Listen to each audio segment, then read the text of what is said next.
This is the new Audi A1 and it's a bit like Polo fruit in the way that actually underneath the skin it's pretty much identical to a Volkswagen Polo, which would be the plain old mint, whereas this, yes, it's way more fruity and therefore exciting. Obviously you do have to pay for that though, it's a bit more expensive than the Volkswagen Polo. Let's start this review by talking about the design, because I think this new A1 is a really good looking car, especially in this S-Line trim, because you have some extra sporty bits and pieces. I also like the two-tone bodywork. This blue paint is lovely, it looks great. The good news is that when you step inside, you're not left feeling disappointed. It lives up to the exterior. Look at the design of the dash. It's really cool. I like the way this part angles away from you, then this angles towards you. The shapes around the instrument binnacle, that's cool as well. I like this metallic trim here, though I have noticed that there's a little chip out of this bit here. It wasn't me. Well, I'm not so keen on those, this look. Scratchy plastics on the door, I mean, that feels really budget. It's no worse than in a VW Polo, but it is a bit of a shame because this is a more expensive car. Still on the dash, you've got soft touch materials. And the best bit is that as standard, right across the range, you get digital instruments. They look really smart, very clear. You can change the displays actually to make them look more sporty or less sporty. Cycle through different menus and actually change the size of the dials and the size of the sat-nav mapping on there. Lovely. What's also lovely is the main central screen as well. It's quite easy to use. You can just flick through the different menus like that. It doesn't click or vibrate when you press it like your mobile phone does, but it responds as fast as your mobile phone.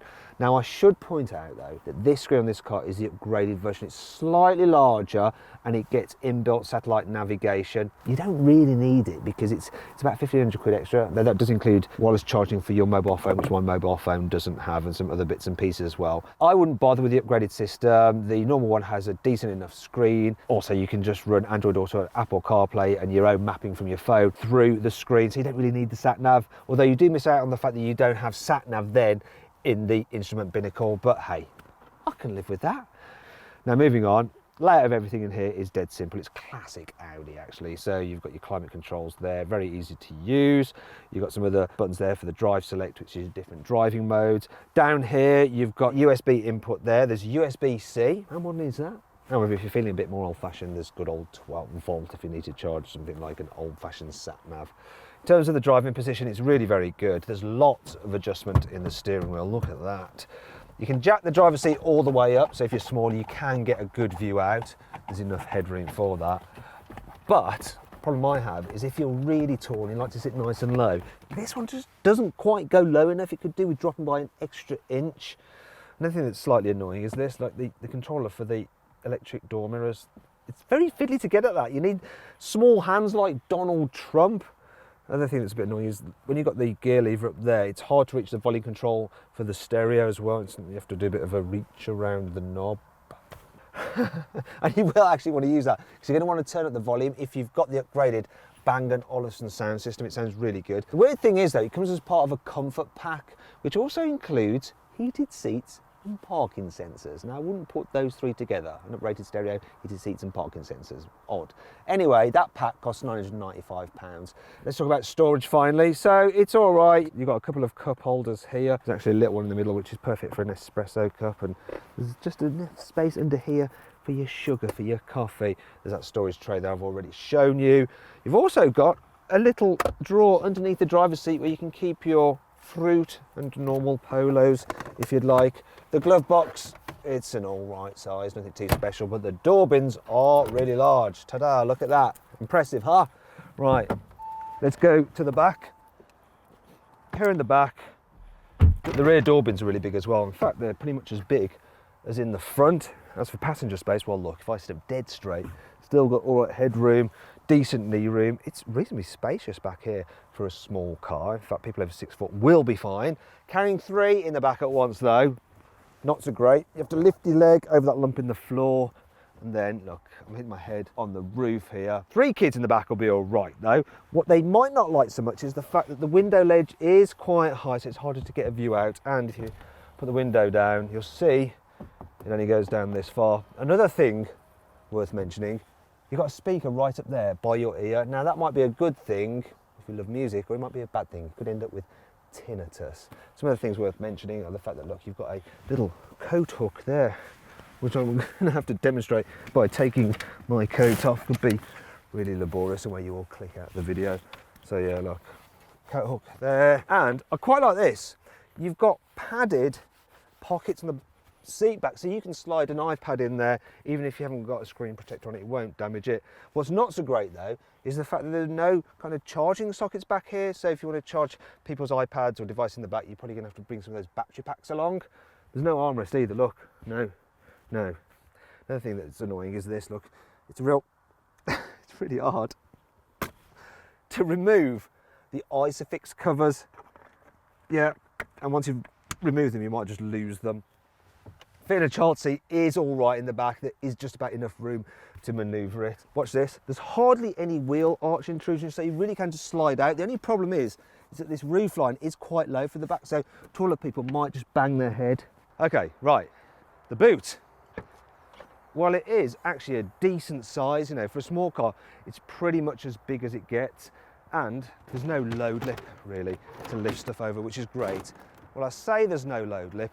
That's if you have the optional convenience or storage pack. I think it's only about 50 quid, and it includes this net, which is good for tying stuff down. But it also, I'll just have to undo this. It also includes this adjustable boot floor, which you can raise and lower, so it gives some extra storage underneath there. You'll probably notice actually, this car has a space saver spare wheel. Once again, an optional extra, but it's not too expensive, and I'd say it's worth having. There's some tethering points there, which you saw that the net was attached to. We've got some hooks there you can hang your shopping bags off, so all your bits and pieces don't roll about the cabin. I should show you this as well, look. That just stays up there because you've got these little catches for it to attach to. Now if you want to carry longer items, of course, I have to move my coat out of the way. Just give us a sec. Longer items. There we go. Let's put this back on. As you see, you've got quite a big load area there, and it's nice and flat, so you can quite easily slide things to the front like that. Now then, it's time for the CarWow 5 annoying things about this car. When you're driving along past trees, you get their reflections just flickering in this gloss trim, and it's like really distracting. They're not quite as distracting as the window camera while you're driving. There are quite a lot of fake plastic vents on this car, as I'll demonstrate now with the CarWow stick of truth. So look, fake, these here, fake. They're like on the Hyundai Kona though, not quite so tacky. The thing that bothers me the most is this big swathe of plastic here, this vent, which is also fake. I quite like the look of the sporty side skirts, but they actually stick out a bit further at the back, so when you get out of the rear, you end up rubbing the backs of your legs on them, and then your trousers are all covered in dirt. It's a bit annoying because I've got to wear the same trousers for the next few days for continuity. Because there's no runner or guide or holder for the rear seat belt, when you pull down the back seat, well, it doesn't snag. When you put the seat back, you can see that the seat belt is then kind of caught behind the seat, so you have to do that, which is unnecessary. If you'd like an armrest, which I'm sure you probably would, you have to pay extra for it. It's £150. In fact, there's quite a few options fit to this car, and in total, according to the spec sheet from Audi, it comes to £30,000. Don't worry, there's still plenty to like about this car. Here's the CarWow 5 cool features. Check this out. You need to remove the load cover. Don't worry, you can keep it in the car still. It fits neatly under the false floor. I love it when that happens. With the £150 optional ambient lighting pack, you can choose from 30 different colours for the lighting on the dash or on the doors, and you can go for like purple colours, there's blues, there's greens, there's yellows, there's oranges, reds, or just plain. This little button on the steering wheel is customisable, so when you go into the main infotainment system, you can assign it one of 7 different functions. So I'm going to set it to switch between radio and media, and now when I press that, it switches between radio and media without me faffing around. It's just a shame you can't assign more functions to it. If you don't want your car's manual to take up room in the glove box, there's a special storage drawer for it here, just under the front passenger seat. Perfect. There's Isofix anchor points on the front passenger seat, which is ideal if you want to carry a child seat here in the front. Listen. That was it. Secure in there, look. Safe. This little A1 is nice and easy to drive in town. So the body's quite small, so it's easier to tell where the corners are so you don't damage it. The only issue I have is that you do get a bit of a blind spot from that huge rear pillar. So when you're like looking over your shoulder to pull out filter junctions, it can be quite awkward. In terms of the rest of the experience, well, the steering is nice and light, it's precise.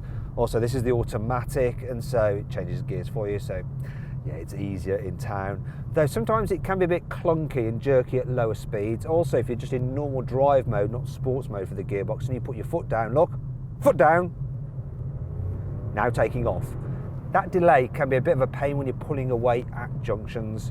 In terms of the suspension, how it deals with bumps, well, if you have the normal car, the SE on smaller wheels, say 16 inches, it's very, very good. This is the S line, so you have lowered, stiffened sport suspension, and it's got 17-inch alloys, and as a result, you do feel the bumps a bit more. It's not terrible, just not as comfy as it could be. And annoyingly, unlike with some other Audi cars, you can't have the S line with the softer suspension. Damn it, Audi. As a result, I don't think it's quite as comfy maybe as a Volkswagen Polo, but there's really not much in it. Now, when you get out on the motorway, this little A1 feels like a bigger car, and that's because you don't get that much noise entering the cabin. It's really quiet. Also, the engine's they're more than up to the job. So I've got a 1-litre 3-cylinder turbo petrol. It's got plenty of punch. I do 0 to 60 in less than 10 seconds. Economy-wise, I'm getting almost 45 miles per gallon. The only issue I have with it is that when you do thrash it, it can feel a little bit rough. You can get some other engines though. There's a 1.5-litre 4-cylinder which is smoother and has more performance. You can also get a 2-litre which is really quite quick, but it's quite expensive to buy that car. So really, I think this 1-litre does suit this A1 the best. When you leave the motorway and head out onto a twisty road, this A1 is pretty good. It doesn't have the same darty, fun feeling that you get from a Mini, but it's sure-footed, it goes where you point it. It doesn't lean over too much through the bends. It's all just very safe and secure and sensible. And that's all you need it to be.